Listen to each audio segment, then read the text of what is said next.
3 seconds.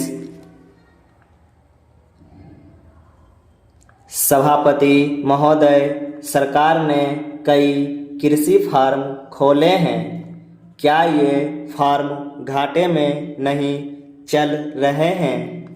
अगर सारे खर्च जोड़ दिए जाएं, बड़े बड़े अधिकारियों के वेतन जोड़ दिए जाएं, तो पता चलेगा कि सारे ये कृषि फार्म घाटे में चल रहे हैं।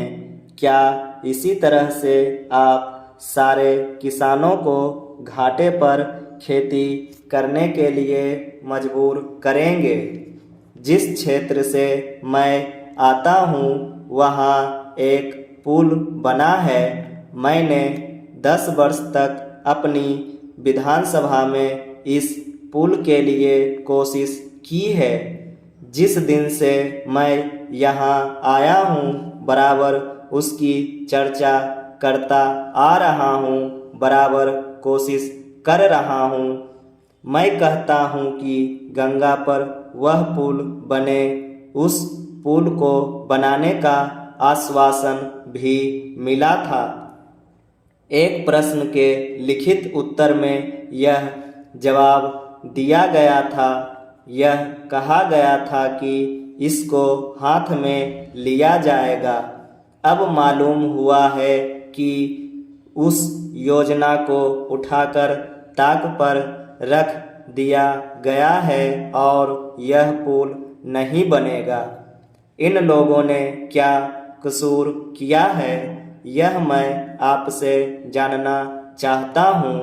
हमारे क्षेत्र के लोगों ने पाकिस्तान की लड़ाई में सरकार को हर तरह का सहयोग दिया था, हर तरह की सहायता दी थी। हमारे यहाँ के नौजवान भी मोर्चे पर जाकर डटे।